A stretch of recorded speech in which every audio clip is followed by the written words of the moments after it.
Agora vamos falar sobre jurisdição, hein? Realmente, gente, o Estado vai se dividir em seus três poderes: judiciário, legislativo e executivo. Na verdade, isso é uma doutrina de Montesquieu, que foi revista na década de 50 do século passado, e a gente fala hoje em dia que nem são tripartição de poderes, é tripartição de funções, porque o poder do Estado é um e emana do povo. O que ele divide são as funções: a função legislativa, judiciária e executiva, né? A gente aprende isso lá no colégio, vocês lembram? O que o executivo, o que o legislativo faz?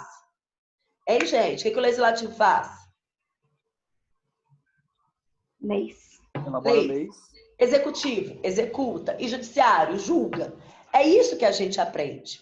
Só que agora a gente vai aprofundar mais. A gente vai falar agora sobre o judiciário, sobre a função que o judiciário faz. O que o judiciário no Brasil faz? Conhece e julga conflitos. Pronto. É simples isso. Mas não tão simples, né, gente? Porque senão, gente, sinceramente, julgar conflitos, isso a Santa Inquisição fazia. Sabe como é que ela julgava? Apontava: você é bruxa, e queimava a mulher na fogueira. Era muito simples isso.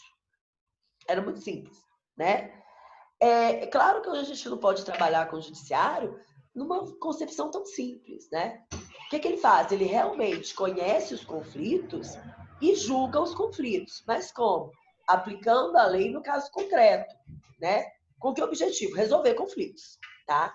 E aí eu falo sempre que para você saber se tem esse conceito na cabeça de vocês, a gente tem que fazer algumas perguntas. Primeiro, jurisdição. Quem exerce a jurisdição?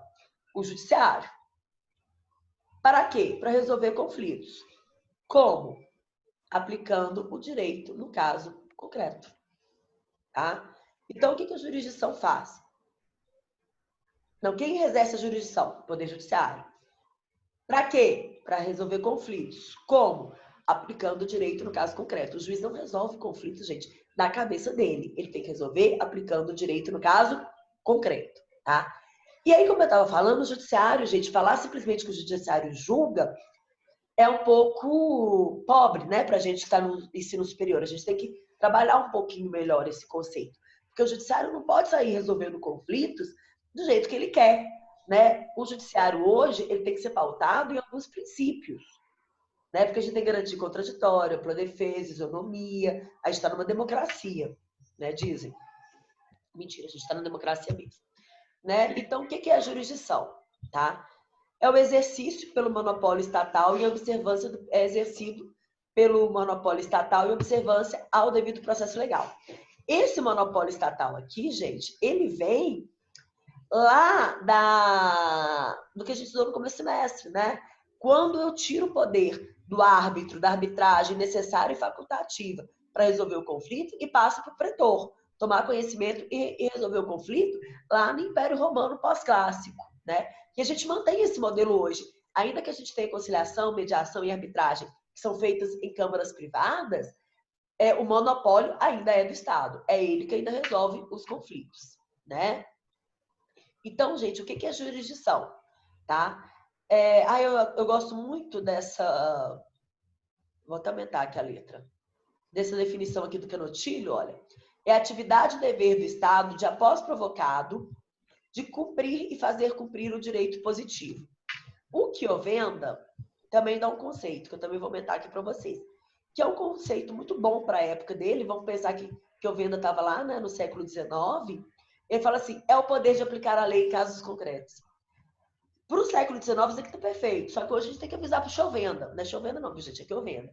Chovenda, poder não, é dever do Estado. Porque ele tem um monopólio. Eu não posso fazer autotutela. Então, se ele quer ter um monopólio, só ele pode resolver conflito, e eu não posso nem fazer justiça com as próprias mãos, então é dever dele, ele é obrigado a resolver o conflito. Tá? Então, é a atividade exercida pelo judiciário, é um dever do judiciário exercer essa atividade, porém, somente após provocado, a gente vai falar um pouquinho disso daqui a pouco, de cumprir e fazer cumprir o direito positivo. Como? Resolvendo conflitos, tá? Agora, eu gosto de trabalhar esse conceito fazendo essas três perguntinhas básicas, né? Que eu acho que lembra vocês do conceito. Quem exerce a jurisdição? O judiciário. Para quê? Para resolver conflitos. Como? Aplicando o direito no caso concreto. Então, jurisdição, gente, é a atividade exercida pelo judiciário, tá? Com o objetivo de resolver conflitos, aplicando o direito no caso concreto. Eu vou repetir. Na hora que vocês estiverem estudando e ouvindo essa aula, vocês podem anotar, tá? Olha, eu, se fosse vocês, até dormir ouvindo minha voz. Só não pode falar que teve pesadelo, né? Então, vamos lá. Pode fazer minha aula de podcast. Pode fazer. Vamos lá. O que é jurisdição? Atividade e dever exercida pelo judiciário para a resolução de conflitos, aplicando-se o direito no caso concreto, tá? A gente fala que, assim como o poder do Estado é uno, a jurisdição também é una, né? A jurisdição é um poder, é o poder judiciário do Estado, é uma só. Mas a gente divide ela para que uma questão de organização judiciária, né? Então tem a jurisdição civil que vai resolver os casos cíveis, a jurisdição penal que vai resolver os casos penais, a jurisdição trabalhista que vai resolver os casos trabalhistas e por aí vai, tá? Lembrando que, eu quero até aumentar aqui para vocês também o artigo 15 do Código de Processo Civil, tá? Olha o que ele fala. Na ausência de normas que regulem processos eleitorais, trabalhistas ou administrativos, as disposições desse código lhes serão aplicadas supletiva e subsidiariamente. O que quer dizer aqui, gente? Que no que a lei eleitoral, trabalhista ou administrativa for omissa, eu uso a lei processual civil. A lei processual civil é, sem sombra de dúvidas, a lei processual mais importante do direito brasileiro. E vocês não devem estar gostando de ouvir isso, porque vocês gostam da lei penal.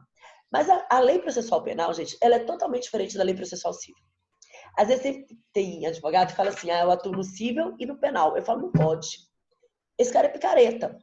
Porque são processos totalmente diferentes. Não dá para você atuar bem, para você conhecer bem os dois, né? Não dá. Agora, nos outros casos, eleitoral, trabalhista, administrativo, se você é um civilista, você pode até se aventurar um pouco nesses. Por quê? Porque no que eles forem omissos, você vai usar o Código de Processo Civil. Então, ele é parâmetro, né, para se usar quando as outras leis fora penal forem omissas. Por isso que ele é tão importante, né? Apesar, Lu, que cada vez mais eu passo a acreditar que o trabalhista, o advogado trabalhista, tem que atuar só na justiça do trabalho, né? Eu já atuei nas duas, mas em momentos diferentes, né? Quando eu estava na faculdade, eu achava assim, eu vou atuar na justiça do trabalho, porque meu pai é um advogado trabalhista, né? Então eu vou advogar muito na justiça do trabalho. Então eu foquei minha formação, né? Meus estágios, meu estudo, os congressos que eu participava, tudo na área trabalhista. Fiz OAB na área trabalhista. E de fato eu atuei na área trabalhista por 5 anos. Mas como eu era recém-formada, os clientes antigos do meu pai trabalhistas queriam ele, não queriam mim, né?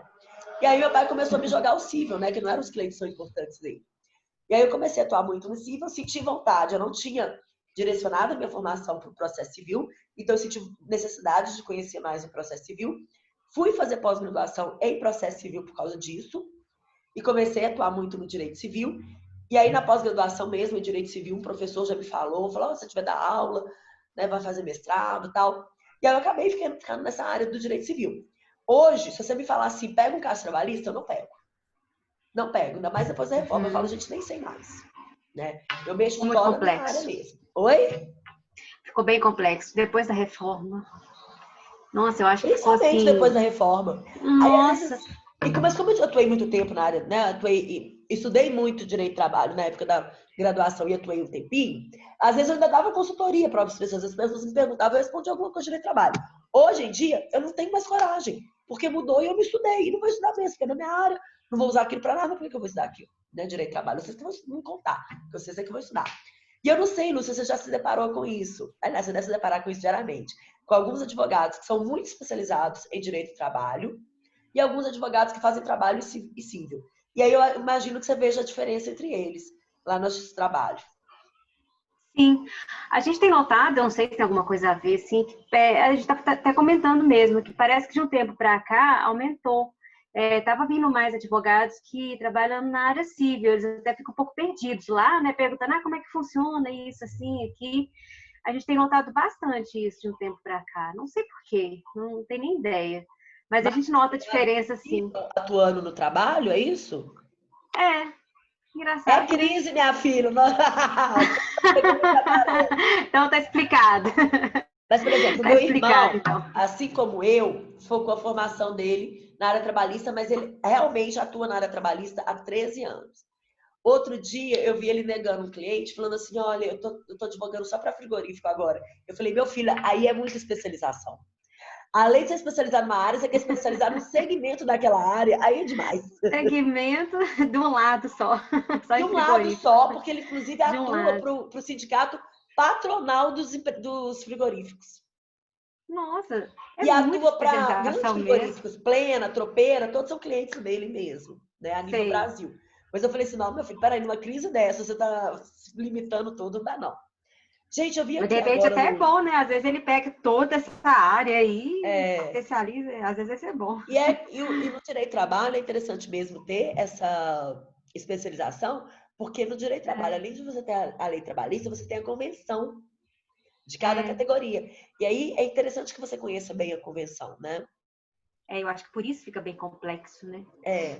Não só a lei, não só a CLT, quer dizer, isso hoje é o de menos, né? Quando vocês funcionavam ali naquele prédio ali que era na época que eu advogava, né, na área trabalhista, que era ali na... Eu também advogava só para empregador, eu não advogava para empregado não, porque por causa dos clientes do meu pai, né? Uhum. É, ele era especializado só para o empregador. Aqui, sabe aquele prédio que tinha ali na Paracatu? Na Goitacazes? É, eu atuava naquele prédio embaixo, ele era dentro de uma galeria, naquela galeria Aham. tinha papelarias que elas tinham todas as convenções, de todas as categorias. Então, quando a gente ia mexer com uma empresa que a gente não tinha mexido ainda, e a gente não conhecia a convenção, era só ir lá e pedir, que eles tinham todas. Ó, É, que mas hoje a gente interessante. olha mais a internet, né? É, eu não cheguei a pegar ele, não, mas acho que a gente vai pra lá. Pelo jeito, não sei como é que vai caber todo mundo, você Por acredita? que vocês vão para lá? É porque contenção de gastos, né? Gente, É, aqueles prédios são aquilo ali não muito dá, não. caros. Vocês não têm noção do que é aquele É, prédio. eu Aquele não sei prédio você como tinha é que que eles chegar vão 1 hora antes de fazer o audiência para conseguir subir no elevador. Aquilo naquele ali, a elevador, gente né? subia e descia muitos andares que a gente cansava de esperar o elevador. É, ali Pra é você ter uma difícil. Ali pra ideia de pegar. como é que era aquele elevador, uma vez, no meio de uma audiência, o empregado, muito bravo, né, me ameaçou. Que Que eu era isso? advogada do empregador, né? Uhum. Ele falou assim, eu vou acabar com... Virou pro empregador e falou assim, eu vou acabar com a sua raça e vou acabar com a sua também, doutora. Nossa Senhora. Eu saí, peguei o primeiro elevador, liguei pro meu irmão e contei. Meu irmão, na época, trabalhava no escritório que era ali na Augusto de Lima, né? Era perto. Mas ele não Uhum. estava no prédio, ele estava no escritório. Ele saiu do escritório, foi até lá e chegou lá antes do cara descer do elevador, para já pegar o cara quando o cara estava lá embaixo. Nossa Para já Senhora. ameaçar. O cara falou assim, você não ameaça minha irmã, não, que eu te mato. Conseguiu chegar Tanto que o elevador antes do demorava. cara. Ele saiu do escritório e foi para lá. Ainda Aham. tentou ligar, me Nossa. queixar, ele sair e chegar antes do cara descer. Nossa, aqueles Ele não elevadores tem são condição. terríveis. Agora você imagina, duas torres, como é que vai espremer esse povo todo lá de duas torres Gente, isso há 10 naquele anos prédio? atrás, o número de processos aumentou muito. Muito. Não, diz que a gente vai, né? Duas torres lá. Oi? Diz que a gente vai para lá, 48 varas e mais a parte de saúde, vai tudo para lá. Sim. Gente, vamos lá. Eu vi Vamos ver aqui que o como. André Vitor me mandou uma mensagem para incluir o Raul, não foi, André? Deixa eu ver se o Raul já tá aqui na sala.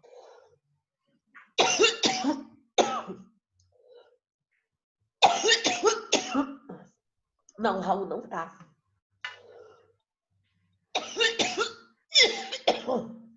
Só um minuto, gente. Desculpa, me deu uma crise de tosse aqui.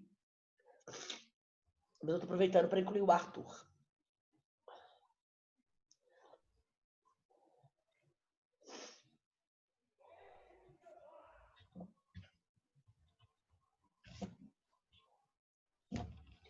Gente, tá adicionado o Raul.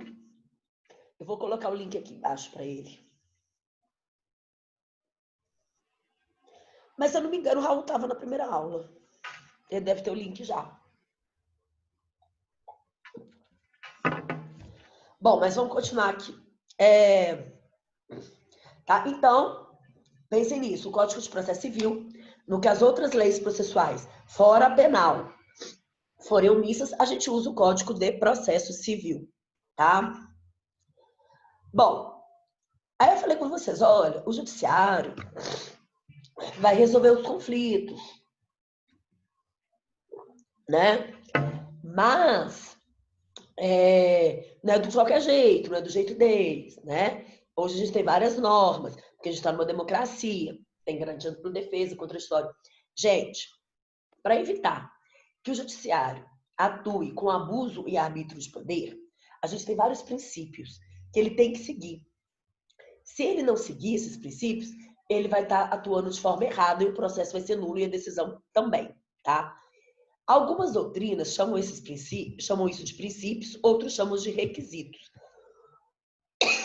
Por isso que eu pus esses dois aqui para vocês, tá? Requisitos e princípios da jurisdição, ok? São 10. A gente vai estudar todos hoje, tá? Professor, se não der tempo, eu abro outra aula. Hoje eu quero vocês aqui até 10 horas da noite, tá?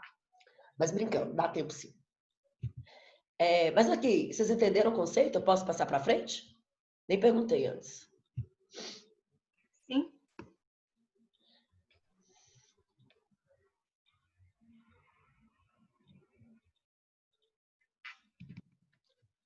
Tá. Então vamos lá. Primeiro da investidura, tá? Aquele que está autorizado a julgar o conflito, o juiz, o magistrado, ele só pode ser juiz, magistrado e julgar se ele estiver investido no cargo pelo Poder Judiciário após aprovação de concurso público, tá? Ou seja, o cara só pode ser juiz após aprovação de concurso público. Isso todo mundo sabe, gente. Isso é óbvio, tá? O que ele tem que fazer para poder fazer esse concurso? Ele tem que ser bacharel em Direito, tem que ter 3 anos de atividade jurídica e ser aprovado no concurso, tá? O que são esses 3 anos de atividade jurídica? Depende do edital. Tem edital que aceita uma coisa, tem edital que aceita outra. Estágio, não conta. Funcionário público, depende. A Luciana, por exemplo, ela é funcionária pública num órgão judiciário. Se ela formar amanhã e quiser fazer esse concurso, ela consegue. Por quê? Considera-se que ela tem 3 anos de atividade jurídica, porque ela é funcionária pública, tá? Por exemplo, militar. Esses 3 anos de atividade jurídica, que valem para Ministério Público e para delegado também, ele costuma ser aceito como anos de atividade jurídica para o concurso para delegado. Para o concurso para juiz, normalmente não é, tá? Fazer pós-graduação, lecionar e advogar são consideradas atividades jurídicas, tá? Essas são realmente, em todo concurso, elas são consideradas atividade jurídica, tá? Então, presta atenção.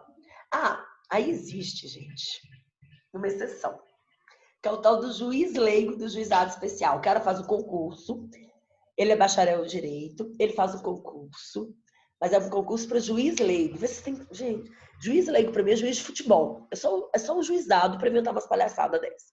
Aí o cara vai atuar como 2 anos, como se ele fosse um assistente do juiz.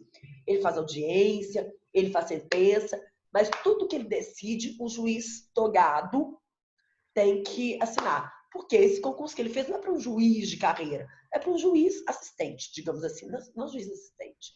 É um juiz leigo, é um juiz que vai atuar no juizado nesses casos, tá? Mas ele não é juiz. Juiz é aquele que pode julgar, tá? Bom, esse é fácil. Agora eu vou passar para esse daqui, que é um princípio, gente, importantíssimo, o princípio da inércia. O princípio da inércia é muito, muito importante. Deixa eu contar para vocês. Sabe o que o judiciário é? Igual um 2 de paus. Ele para. O judiciário para e fica parado. Ele só se mexe para resolver conflitos se ele for provocado. Então, digamos o seguinte. Eu sou juíza e estou vendo 2 pessoas brigarem. Eu posso julgar aquele conflito? Não. Esse conflito só vai ser julgado pelo judiciário se uma delas ajuizarem a ação.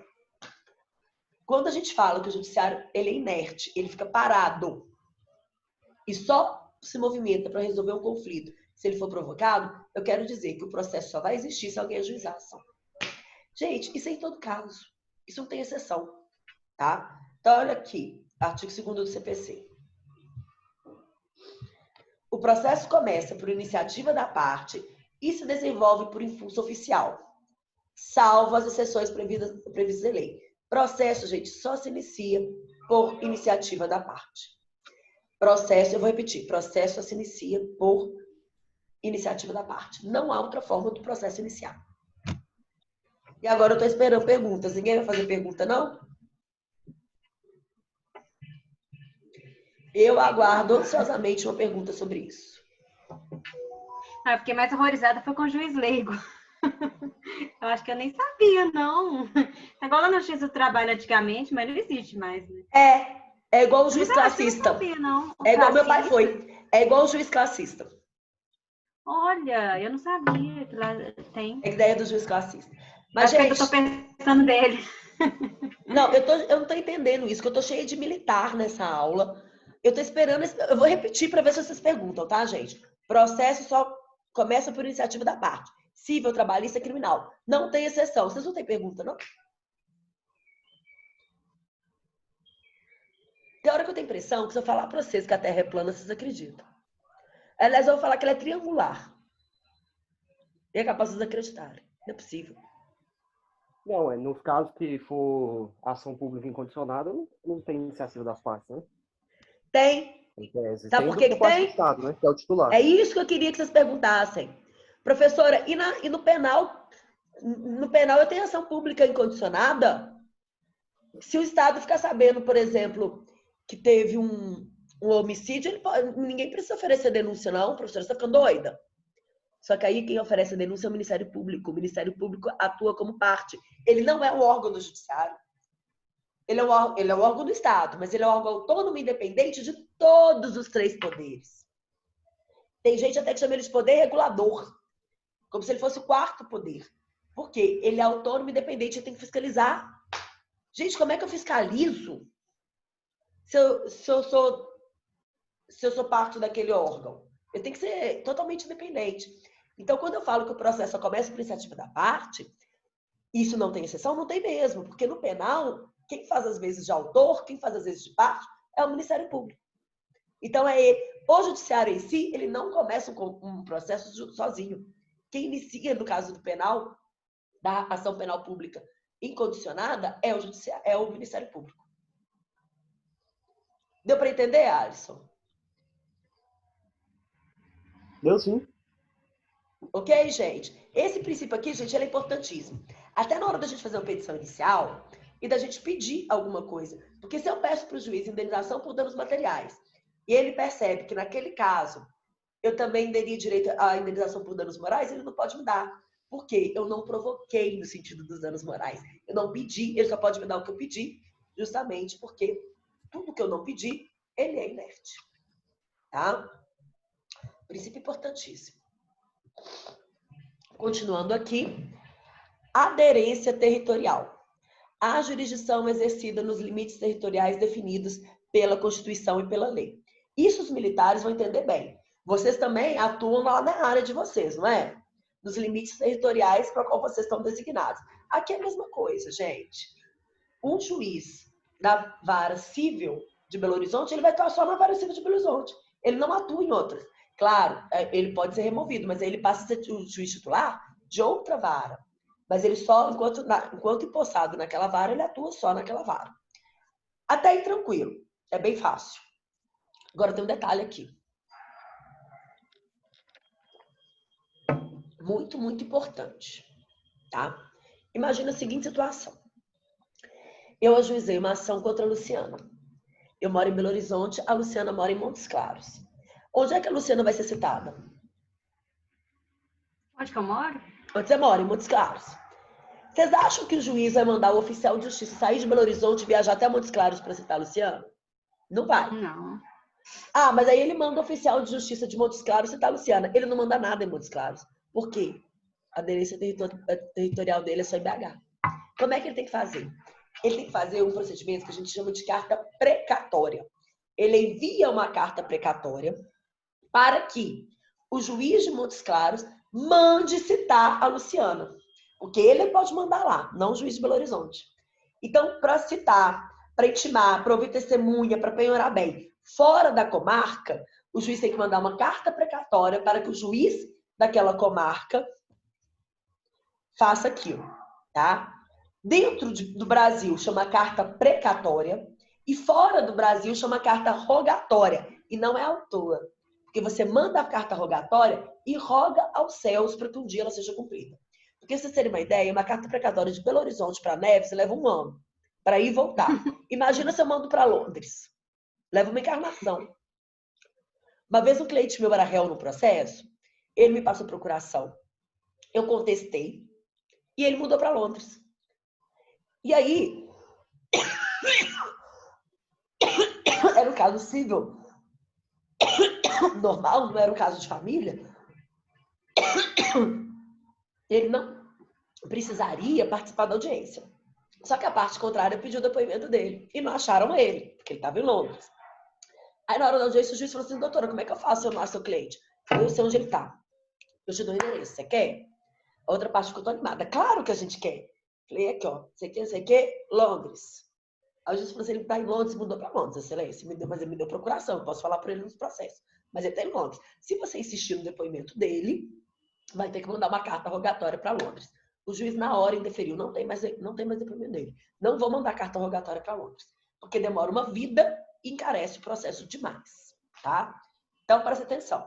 O juiz só exerce a sua função na comarca que ele está lotado. Qualquer outra coisa que ele queira em outra comarca, dentro do Brasil, carta precatória. Fora do Brasil, carta rogatória. A gente roga aos céus para um dia ela voltar. Ok? Dúvida, gente? A gente está com uma carta rogatória lá. Para você ter noção, ela não caminha porque ela ficou parada na parte do cadastro. A pessoa está em Portugal e não tem jeito de cadastrar. PJE não tem essa previsão, então está parado nisso. O sistema do judiciário não prevê isso. Não é nem voltar, a gente não chegou nem nesse ponto de mandar. Não conseguiu nem mandar. Porque não cadastra.